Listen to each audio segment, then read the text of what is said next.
Hi guys, welcome back to Wild Speculations. I'm Daniel. I'm Scott. This week we talk about Critical Role Campaign 2, Episode 64, A Dangerous Chase. Yes.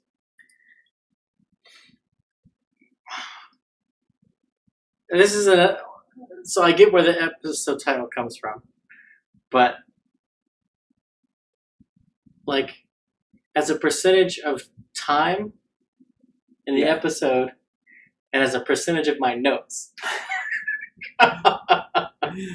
Yes. The chase is not actually represented very much. And I have some interesting observations, I think, when we get into predictions for this week's episode. Okay. Right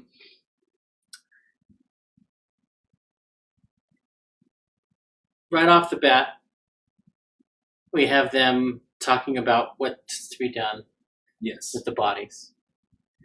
And all I could think about was, well, it's too bad that, they don't know Bricktop from Snatch. He's the one who comes in and tells them about chopping up bodies and feeding them to pigs. Feed them to the pigs, Harold. Yeah. Well, I mean, so the thing I thought, because they cut the heads off to do the Speak with Dead later, and they take the horse to feed the Moorbounders. Why didn't they take the bodies to also feed the Moorbounders? Because the Moorbounders ate them there. So I didn't think they ate both the bodies. No, they didn't. Okay. Matt made sure to clarify that in talking with them. But that happened when they... I didn't get a rewatch, so I've only got the one. Yeah.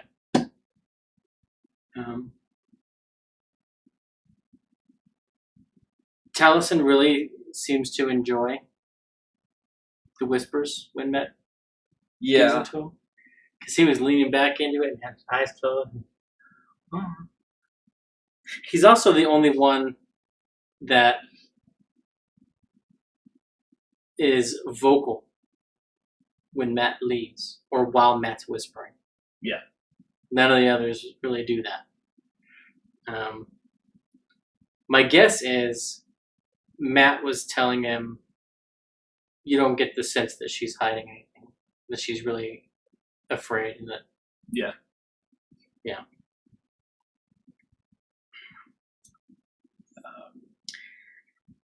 Now, the trap door. Yes. Because on my initial watch, Travis was like, that's how she got away. And I went, what? And on my rewatch, Travis either thinks that there was somebody else in that room. Yeah, maybe. Or how he thinks the drow got away. Or how the Dragonborn got out of the room. I don't know. Yeah. But he was not on the same page as to what that trapdoor was for. Or that it had been used. Right. Yeah. I love Talison's comment. It's like an action figure playset. Yeah. There was a lot of meta commentary this episode, more so than I think any ever. Yeah. Where par for the course, that's canon. Bo invented ravioli, that's canon. All that kind of stuff. All the sayings that we take for granted. Yeah. They're then using in game. They're like, oh, yep, we invented it. That's yep. So I don't know if that has any bearing on anything, but just an interesting observation on my part. Yeah. We did have some interesting moments there in the Overcrow. Mm-hmm. We had Jester and Yasha, which, Jester did not, at the end of the last episode, talk to Yasha about it. So, and she couldn't remember if she had or hadn't this episode. Yeah, then that's why Laura has my MVP for this episode. Is because she checked for that, and she was a huge pusher of the action. Yeah. And just I think all the best lines in this episode were hers. Yeah. Or at least all the best moments that stuck out to me were all Laura's. With Travis being a second, only because when it comes to pushing the party in a direction, he had the most. Yeah. It was, no, we're not going the safe. We're going through the barbed fields. And his excitement. Well, I don't think there was anyone really arguing that. He more or less turned to Mercia. We're going through there. She's like, yeah. He's like, yeah. True. But I appreciated Laura's attempt to not metagame and to not confuse the text thread with on air. Yeah. Which we got the opposite of later in the episode when Sam was like, "Oh, after the stream ended." Yeah. What did you say? Right after the stream ended last week? I think it's a place. Well, you haven't actually told us about that. Oh yeah. Yeah, that was.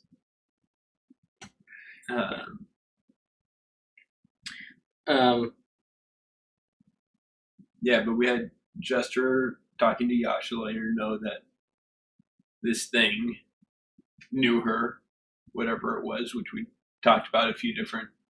Yeah, we're certain that it's a disguised self, at the very least. Yeah.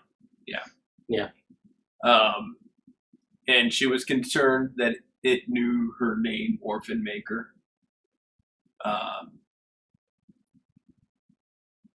So no insight into what our theory was last week. Yeah. I was trying to figure out why she's named Orphan Maker, you know. I think Sam pretty much covered that. Well, yeah, but... Well, Sam enunciated our theory, sort of, in the show, which is, she's killed people. Yeah, and our theory is that she, waylays to her tribe. Yeah. However, she was named that before she waylays to the tribe. Yeah, but these kinds of ritual names are often oracular in nature. And yeah, that's what I thought at first, and then I remembered she saying it's about your destiny when she was arguing, no, I haven't. It's about what you're destined to do. Yeah.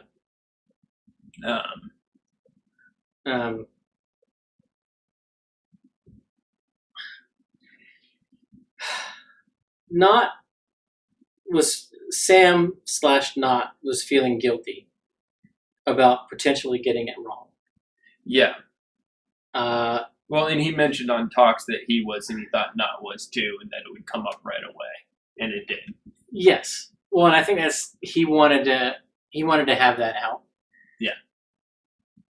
And wasn't it Liam on with him?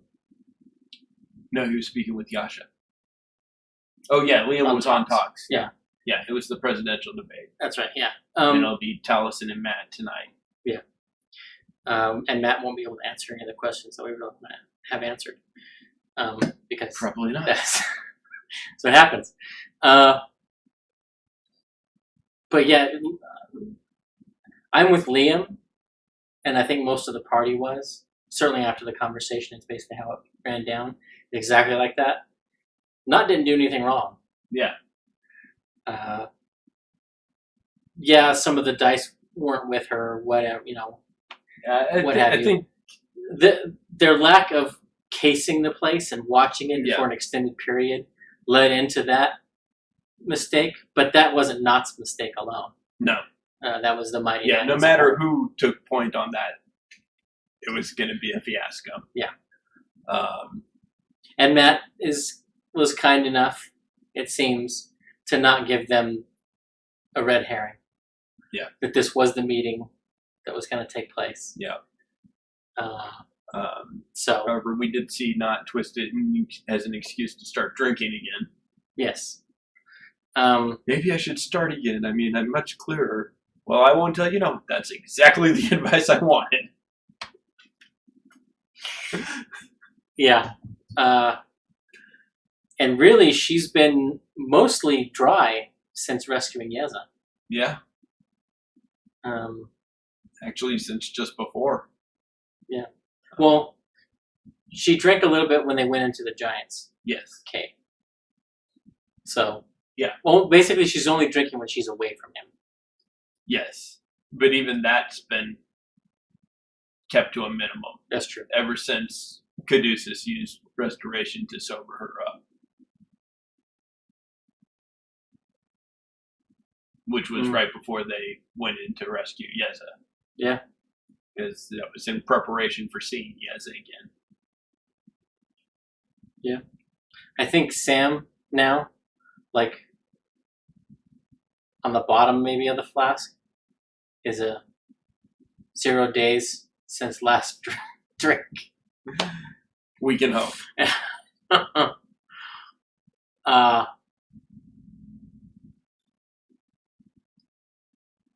My favorite moment in the Overcrow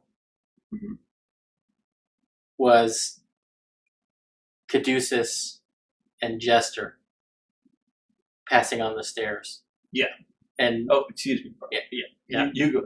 And they like, you go left. He's like, I'll go left. She's like, I'll go right. And I'm like, do you not know how that works when you're facing each other? You just ran into each other. Yeah.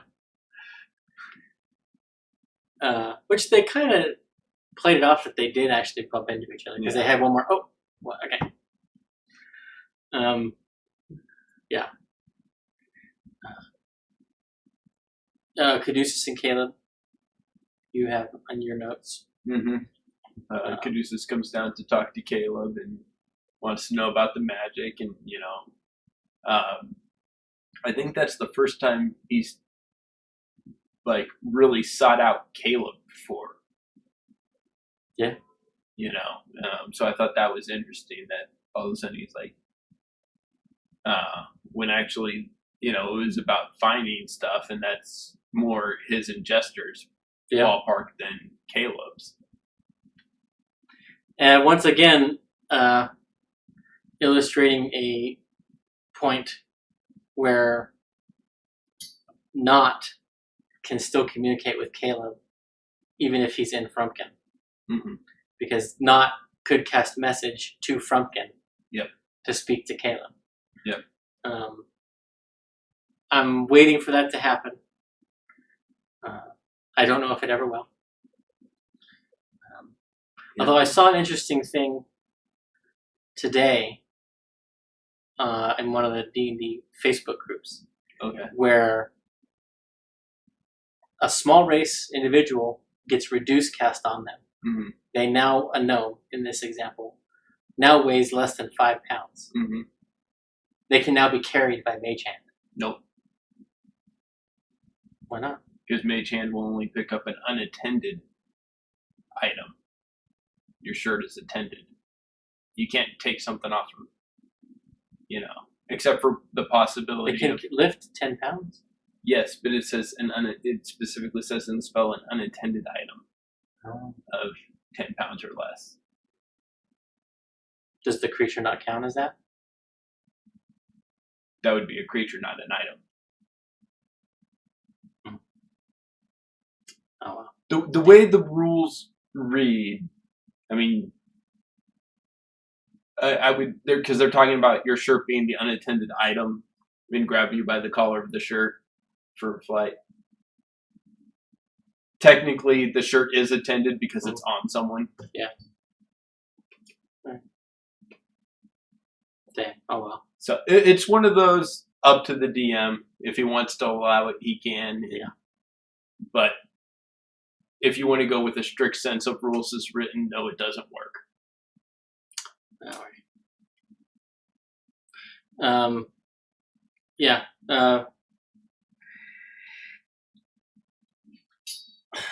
Do you think Yasha has been scryed upon? Because that was floated as a possibility. If she has been, and I'm just going to throw this out there as my feeling, if she has been, then that person is a henchman of Trent. Yes. Yeah, I buy that. But I don't know. My personal view is no. It's not a scrying thing. Yeah. I don't think it is, and we talked about this last week. I think it's someone that knows her. Yeah, well, I mean, Jester's confusion, though. Yeah. Because just like they knew it was me. And I think this is a case of Laura not reading the spell, because the spell says that the recipient knows who's casting it. Yeah. Like they know who. So, because Matt flipped to the spell and was reading the spell as she was saying it before he gave his response. So I think that's why that conversation went that way. Yeah. We'll see if that changes anything. Yeah.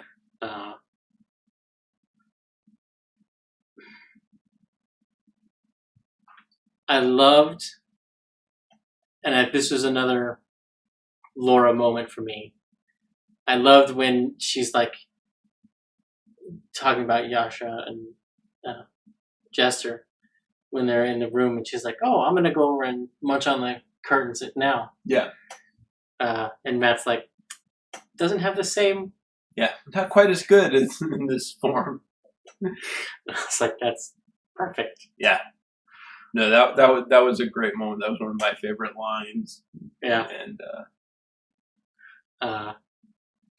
which is important when you're DMing to remember those kinds of things.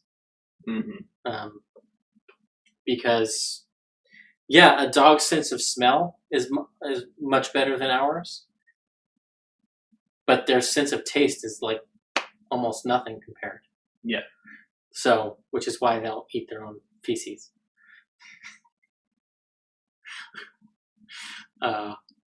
So yeah. Yeah, and like I said, Yasha has definitely killed many parents. Yeah. And then, of course, we have lawful good Ford threatening to kill and going into extortion on someone. Yeah, that whole scene is... And Caduceus talking him down to just bribery. Well, like, there was a lot going on in that interaction, because I think Caleb was serious about killing them. Oh, yeah. And I think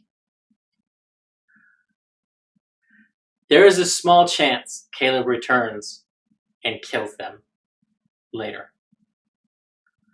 But he wasn't going to do it with everybody watching and all that. Yeah. But I think there's a real possibility that Caleb goes there and kills them when they get back.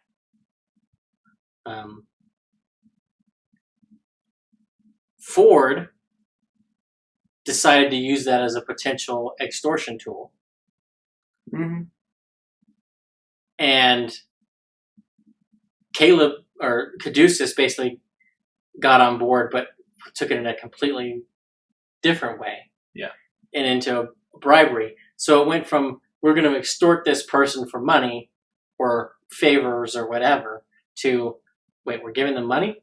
Which we had another great moment from Laura. Yeah. and another, your Vex is showing. After she landed on. Yeah. And then I loved it when she's like, okay, everyone else gets 5 platinum. Oh, yay. I mean, thanks. Well, her face when she gave the, Moro the 15 platinum. Yeah. Like, wait, what? I was just... That's when I was like, your Vex is showing. Yeah. And like, that interaction immediately had Pulp Fiction in my head at the end when Jules and Vincent comes out of the bathroom and he's holding the gun and he's like, you give that asshole $1,500 and I'll shoot him on principle. It's like, I'm not giving him money. I'm buying something. Yeah. I'm giving you that money so I don't have to kill your ass. So maybe that will serve the same purpose for Caleb. Maybe giving her that money makes her complacent in these deaths. Yes, but if he goes back and kill her, he can get that money and use it for more paper and ink. Yeah. I'm still waiting for the gentleman connection to drop. Yes. And I want to say that the Angel of Irons might play into that. Okay. Yeah, Angel. Although that's getting ahead of the episode, but yeah. Yeah.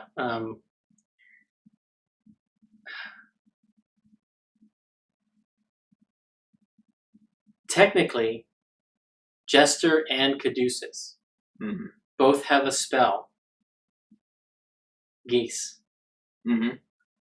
which they could, if they'd had it prepared, they could have cast on Morrow to ensure that she did not speak to anyone.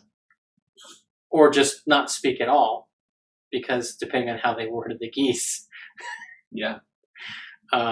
would determine how strict it was and whether she would be dead by uttering anything. Because that's quite a significant amount of psychic damage. To go against the instruction. That's the other thing that we got in this episode. Jester's first verbal component spoken. Because normally she's really a verbal component. I mean, it's as close as we've gotten. It's like the Vegas showman saying abracadabra. More than an actual verbal component. Yeah, but it's as close as we've gotten. And the last few episodes, she's been getting better about saying she holds forth her holy symbol. Yes. I do, however, I will say I like the fact that she used thaumaturgy to make her eyes glow and Morrow's hair blow back. Yeah. To add to that. Yeah. You know? She actually cast thaumaturgy. Yeah. Yeah, which reminded me a little bit of when Raceland comes back. Yeah. To Kryn, and he doesn't have any of his powers, but he uses his sleight of hand to trick people into thinking. He still does. Yeah. Yes. Yeah.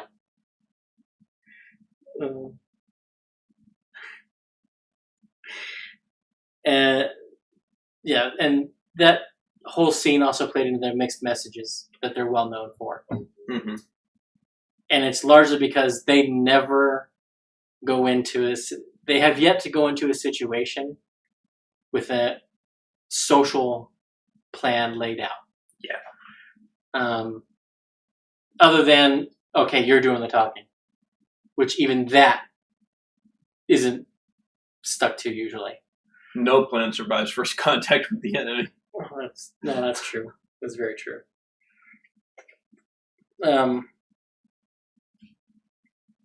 It's going to be interesting to see how Morrow plays into things. Yeah. And I have a feeling Bo has a plan. Okay. To use Morrow. And I think she wants to use Morrow as a meeting point with Tyron. Okay. Yeah. I can see that. Yeah. Not going to be a very good meeting place once Caleb burns it down. I don't know that he's going to do that. I didn't think of that once you said it. I'm like, yeah, I can see that happening, but the thought didn't cross my mind. So here's a question. Sood requires it to be smoked. Well, we've only seen it smoked. Yes. If Caleb burns it down, does he get however many doses of Sood blow in his face? And is it depends on if he's upwind or downwind from the place when he burns it?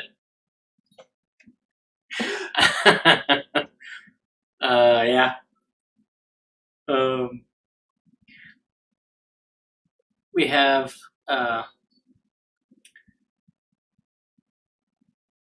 oh, the thing that made me laugh was when Laura was like, "Wait," because Sam asked, "Did you actually hear him say he was coming?" Mm-hmm.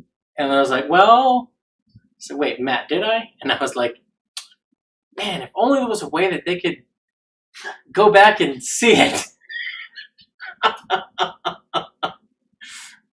So I'm like, well, maybe Philando needs to start time stamping the expo dumps for the cast to go back and find. Yeah. But thanks to Marisha's note taking, Mm-hmm. Matt's like, "Yep, that's good enough." Yep. Which is also a good bit of role play, in my opinion, because not the going back to the notes, but it just shows that, you know, Laura's role playing, because she takes what Matt tells her and interprets it how Jester would, which he's telling everybody else. Yeah. She's not, you know, and nothing against it, but she's not doing the Matt says half a sentence, the other person's echoing with him, Yeah. you know, to tell exactly word for word. Yeah. She's actually like, how would I interpret this? Blah. Yeah. You know, which I like. So, do you think her leaving note taking behind is a function of role play, or do you think it's more she doesn't feel the need to do the work? No, I think it's exactly what she said. I stopped taking notes because she's going to have it. She's a better note taker. I think that's exactly why Laura stopped taking notes. Yeah. And, like, I hate to equate it to this, but it's where my brain went in the moment. I was like, so we are seeing how all of them behave in a lab partner situation. Yeah.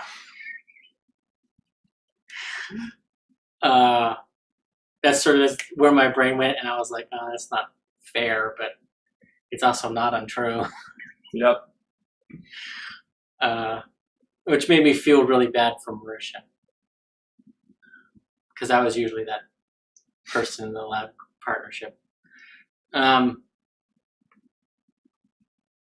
Although I stopped taking notes for many things, just because I found that I didn't remember anything any better. Yeah. So. And that's kind of where I'm at with my note taking. Yeah. It is nice to sometimes, and now typically, like in our Sunday game, what I do is kind of like, you know, Laura did with translating Jester's scrying. I just write little mini paragraphs about the highlights of, you know, the different scenes and how my character's perception of the scene was. Yeah. And those are my notes. Yeah. Usually I'll take notes on names. Yeah. But even then, I'm getting off lucky in our Sunday night game just because my character has a 9 intelligence. Yeah. So. That's the nice thing about playing a low intelligence character. They don't have a good memory. I don't have to take notes. You're a 9 intelligence with a 19 and a 20 intelligence character in your party. Yeah. So, although there's, we can go off on a tangent on that. But anyway. Back to Critical Role. Yeah.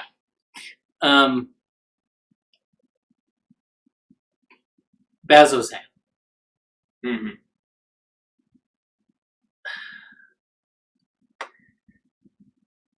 They asked about the barbed fields, but they didn't ask anyone about Bazozan. Yep.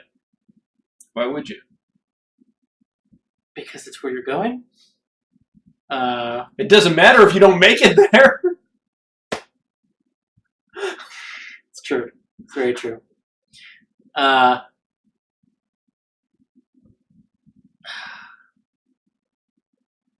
trying to. And that makes, like, because they didn't ask, it's hard for us to speculate about anything. Yeah. Other than my impression, given the limited information that we have, is Bazzoxan is probably an evil city. Yeah. Where the city of Beast has been, that was, all these bestial, monstrous creatures living in a city. It's sort of a, wow. I think we're going to see what part of Xhorhas is outside of the Kryn influence. Yeah, that's my feeling as well. Um, and if we're right, and it's headed, and that vampire has, and if the Drow is a vampire, mm-hmm. and he does have political sway there, then yeah, I think we're going to see what life would be like if the betrayer gods come back, because I think that's a piece of the narrative that's missing right now. We've gotten a lot of the gray areas between the Empire and the Dynasty, but what we're missing is why the gods and the betrayer gods fought here, and what, the fate of the Drow or any of the other races that follow the evil deities. Right. Speaking of the gray areas between the Dynasty, I mean, so far the players have set themselves up to believe the Dynasty are the good guys. And for the most part, that's what we've seen.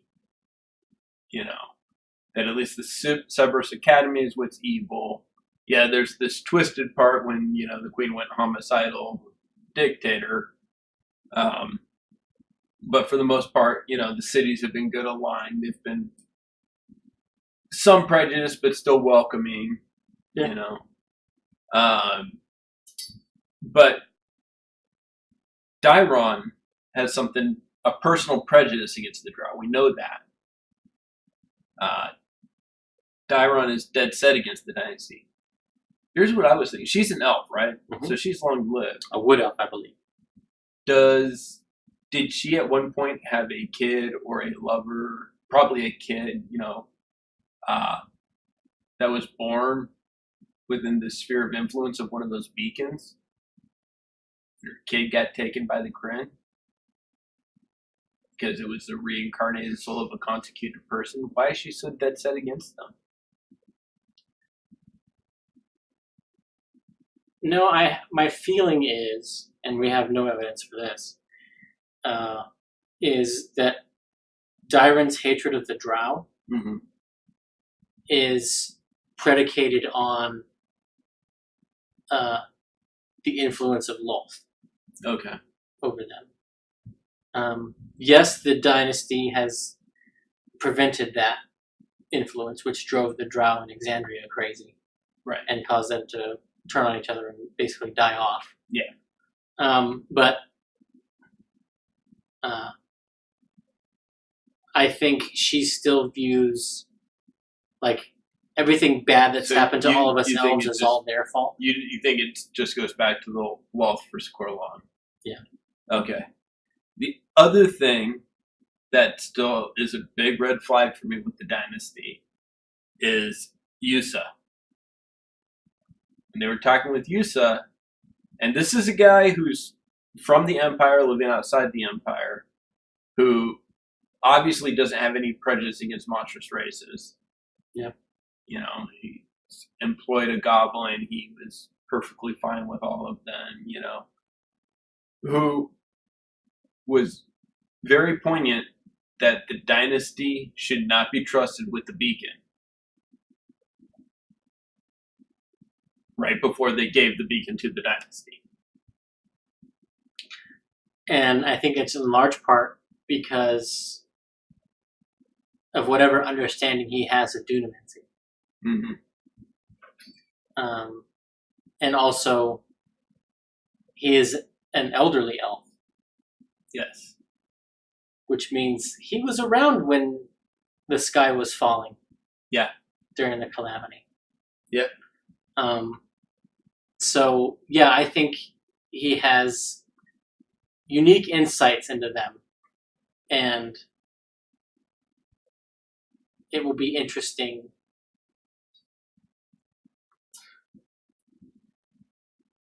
Yeah, we don't have enough, and Caleb needs to probably go back there. Yeah, I think they And definitely need to go back to. I think that's coming. Okay. Probably after they finish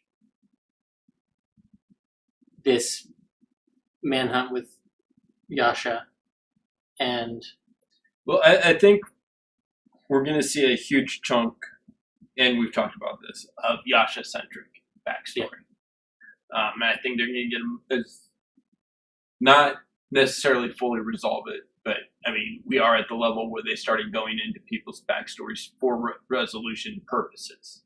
Yeah. In the first campaign. Well, and Matt, Matt/Ashley teased that resolution with that scene where she was almost breaking the chains, and her wings started to sprout feathers. Yes. That was a bit of foreshadowing, but I think they're going to do as much of that as they can before she has to return to New York for the final season of Blind Spot. Oh, I see what you're saying. So, like, the next several episodes probably then might be Yasha heavy. Yeah, I see that.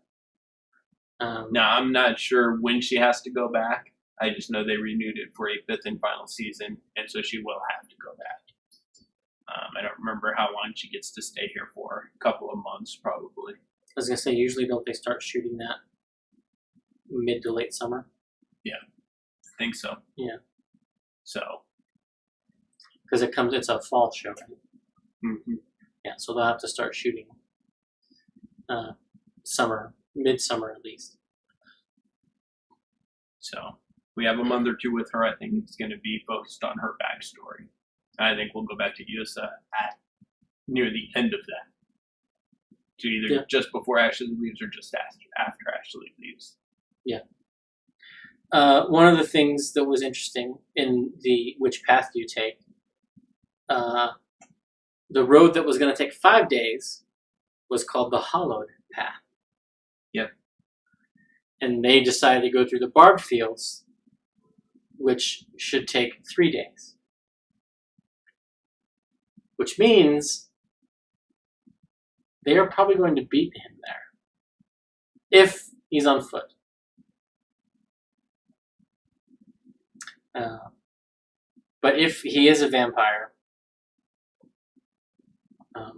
bats is his best option for traveling quickly. Yeah. And we saw some bats. Yep. In the combat. So, who knows? But there's a chance that they beat him to Bazzoxan. Yeah. Unless he's big bad and going through barbed fields as well. Well, if he is a vampire, the barbed fields probably aren't as dangerous a journey for him. It's true. One of the meta moments of the episode was the disaster tourism. We have to go there. Yeah. People who go and tour disaster areas. Which almost surprised me coming from Travis. It did, but it didn't. Because there's probably a bunch of stuff that's going to creep him out. Well, did. For sure. Yeah. Yeah. They were talking about that's the level 20 area. Yeah. And among other things that was canonized in Exandria, Stranger Things is there, apparently. Yeah. And Morrow has seen Netflix part of the first season. Netflix has got quite the reach.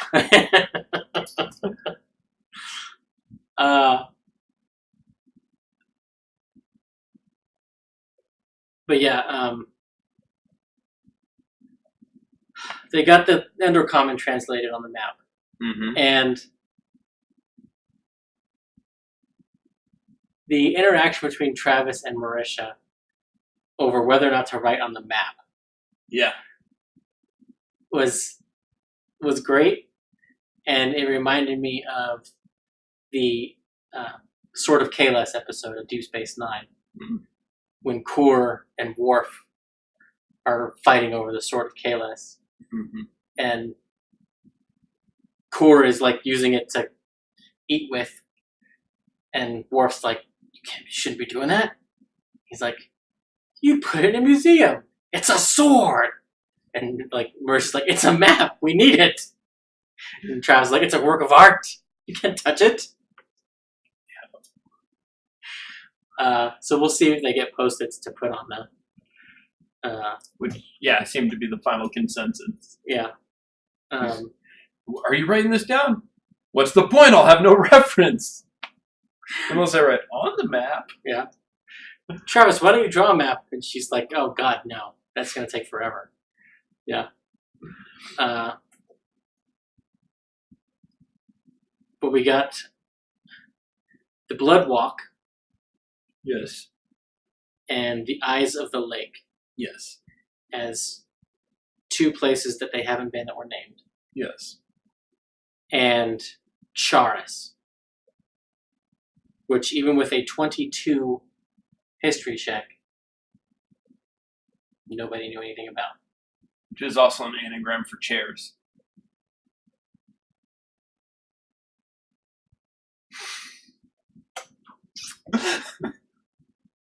Yes, it is. Sorry. I couldn't help myself. So,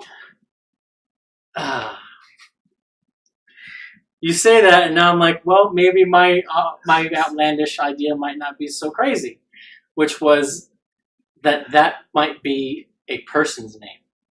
Yeah. Not That's a location. That was actually my thought, was Charis is a being. Yeah. Whether that be a person or a dragon or a this or a that, a lich, whatever it is. Yeah. And they were joking that that's in-game content.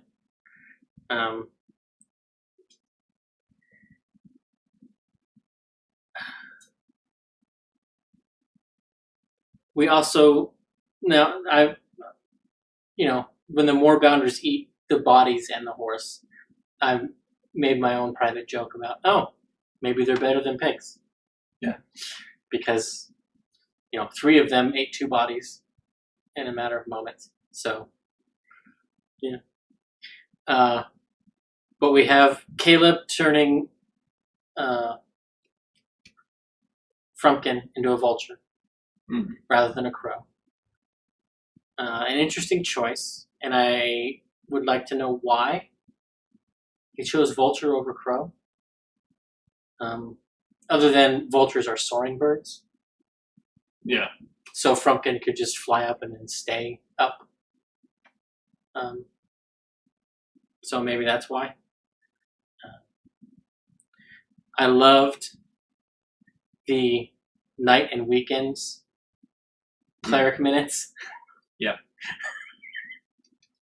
Of the episode, it's like, gosh, Jester has the thing machine, and then when they're talking to Caduceus, like, why don't we do it in the morning? And he's like, it's prudent to wait till later. I'm like, it just made me laugh. Because they out of network, roaming charges. Those that can eat you alive, man. They're in a different country. The cell phone rates are outrageous. Gotta get a SIM card. So the black, green, sludgy shit, quote unquote. Ooze. That's what I was thinking. Ooze putting something in that family. See, and I was thinking black pudding. Yeah. But I probably could have checked it, but I think they have an aversion to sunlight. Yeah. But I liked the La Brea connection. Yeah. That Matt made for all of them, having gone to the La Brea tar pits myself. Travis gave us an area for Critical Role Land when it comes out, which is the Par 9 golf course, the Barbed Fields, which I thought was funny. But we have the Angel of Irons. Yes. Also, with a plus 20 religion check. They don't know who it is. Yeah. So, okay, so a lot of interconnected things, bringing it all the way back. We've got the Angel of Irons. We've got the manacles that have been showing up since the beginning. You know? Yep. I knew they were foreshadowing something. We've got the Crawling King, who is the deity, the cult of, who is the deity of jailers, slavers, and torturers, all of which who use manacles and chains. We've got Yasha freeing herself from the chains. We have the Chained Oblivion. Yep. So I have a speculation on who the Angel of Irons is. Okay. Insofar as I believe it is a person, and I believe it is the high priest of this, either the Crawling King or the Chained Oblivion. Of Greg. I mean, probably not Greg, but his group. I don't think Greg is a cultist. Okay. Actually. You think he was just researching? Yeah. Because he was taking his notes in Celestial. Just a lore whore? Yes and no. I think he has found this kind of magic, and he knows it will be disruptive to the dynasty for them to build these things and put them there. But I don't think he has any dog in the fight. I think he's got this book. Gotcha. And he's just building shit out of it to fuck with them. I don't think he has any dog in the fight in the sense that he is a follower of that deity. Okay. I can buy that. And the followers of the deity are just using him as a useful idiot. Yeah. Yeah. He's bankrolling it, so. Yeah. And what he wants serves their ends, so yeah, sure. You want to build them, we'll put them wherever you want. Yeah. I mean, I could be wrong, but that's my feeling. Because he was taking notes in Celestial. Whereas if he would have been writing in Abyssal or Infernal even, I think there's a stronger case that he's a cultist then. Yeah, that's true. But yeah, and I think so. The Angel of Irons, all the manacles we've seen through the Gentleman. That's why I say I think we're gonna see on one side of this a connection to the Gentleman come up, and he said he has work for them. Yeah. And connecting to all those two, we have Lorenzo. I know Lorenzo's gone, but Matt did say he was intended to be a much bigger NPC.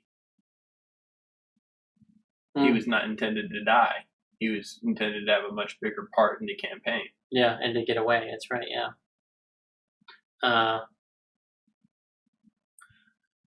Well, and we all thought that he was kidnapping kids for the dynasty. And we floated the idea that, maybe he didn't eat all of them. Yeah. He was allowed to kidnap kids. The marked ones had to go to the dynasty. The others he could eat. Yeah. I mean, we didn't see any evidence specifically for that, but I think the volume that were being taken is not reflective of an Oni's appetite, I don't think. Right. But yeah. Yeah. I think if the volume being taken were just for food, he would have, in one of those rooms, there would have been cells with kids in it. Yeah. Yeah. We got a little bit of Draconia lore dropped in this episode. Yep. Tallenstadt being a refugee city.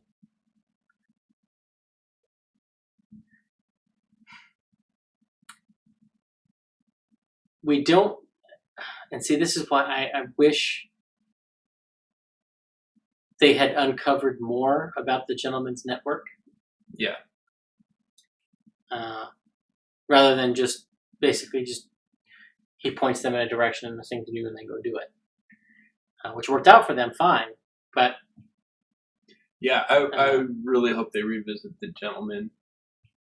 Well, if Jester wants to confirm once and for all that he is her father, then yeah.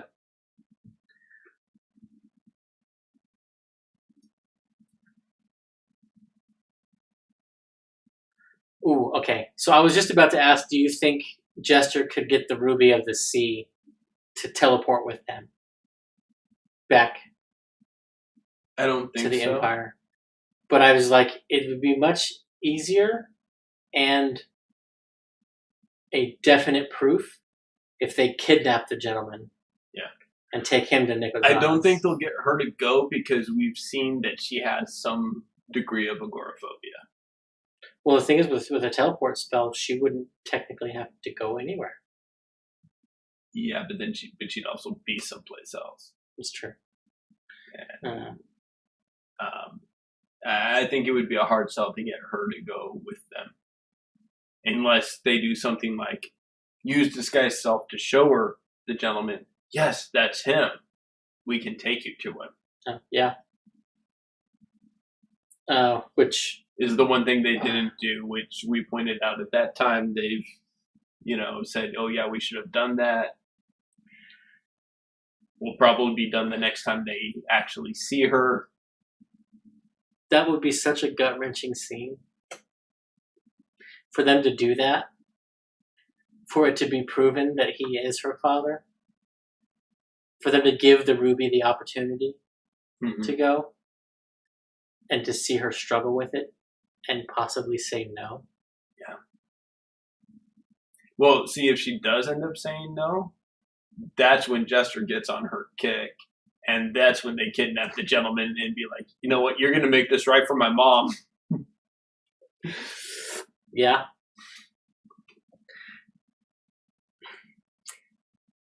So, in that situation, does Caduceus cast Calm Emotions on the Ruby? Or does Caleb cast Suggestion? And does Jester condone either of those courses of action? Or does Jester cast Calm Emotions?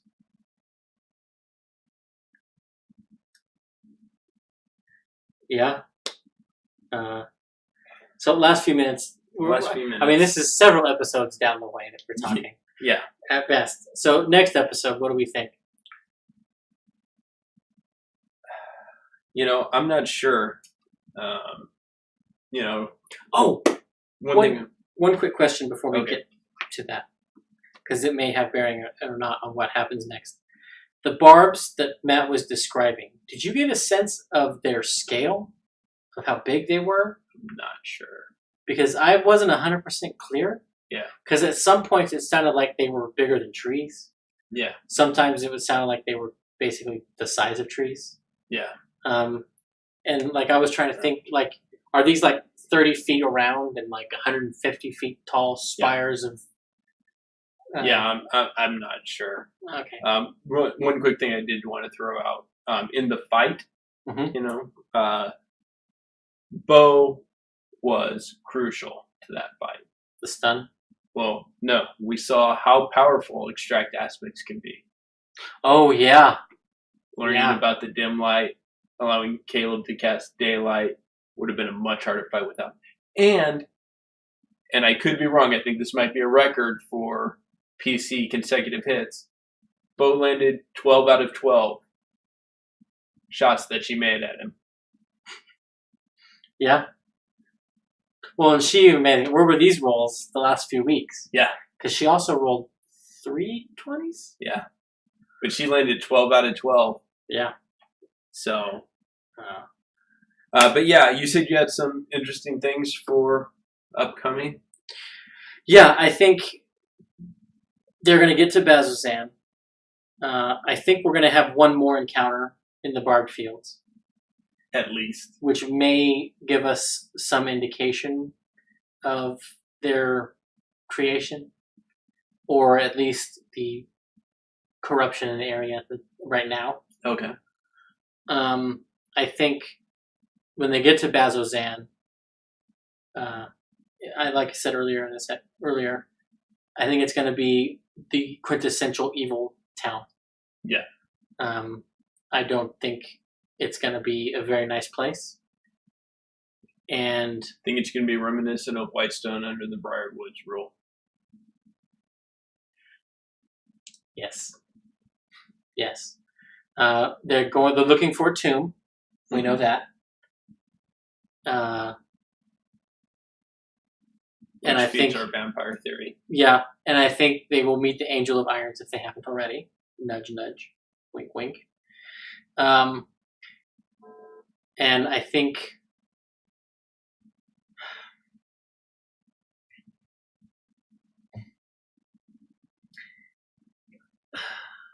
somebody from Yasha's past is going to be there. I don't know if it's the guy we met specifically, but I think the survivors of her rampage, or a survivor of her rampage, is going to be there. Yeah. Because for Yasha to break her chains and get her wings back, she has to confront what happened. Yeah. She has to remember it and confront it. Yeah. And I don't think that issue will have been transplanted, but it's a very DM thing to do, to transplant story elements that you had planned for this place. Oh yeah. Characters never go there, so you just go, whoop, whoop. Oh yeah. And Matt's even said that in the DM tips, Yeah. Especially in one shots. If they skip over something, miss something, and you got to hit that beat, well, here's someone else who could have that information. Or yeah. So I think if he definitely wants to plan this as a Yasha-centric arc, while they have Ashley, I could definitely see him going, okay, we're going to force the issue. And she basically went down this rabbit hole trying to break the chains in the vision. Yeah. And so he's like, okay, we're going to do it now. We're going to do it here. I'll, play the shell game with these narrative bits and these characters, and bing, bang, boom. Now it's in the main story quest, but it's Yasha now. Where with Ford's backstory stuff, nobody else had a dog in that fight. Yeah. And only hey, we need to release this demonic child into the world was the overarching aspect. Yeah. And I think, I hope we will finally get the most solid confirmation or foreshadowing confirmation that we are right. Yeah. That the Tarrasque is coming. I think we are. I still think we are. I think so. It's my hope anyway. Or at least, like we said, the Tarrasque being used as the skin for the Chain of Oblivion. Right. Or its offspring on par with Uk'otoa. And I would love the symmetry of them abandoning Uk'otoa and then helping release the Tarrasque. Or causing that first sort of thing to happen. They're just going to go make sure there's 2 orbs in every betrayer God's child. Make sure they're all just one away from being freed. Yeah. I think also we will get more information on the Uthodurnians. Yes. In fact, this tomb may be something connected to them that's been corrupted. Yeah. So that's all the time we have for today. We're going to go watch Talks, and we will see you guys next week. Bye, guys.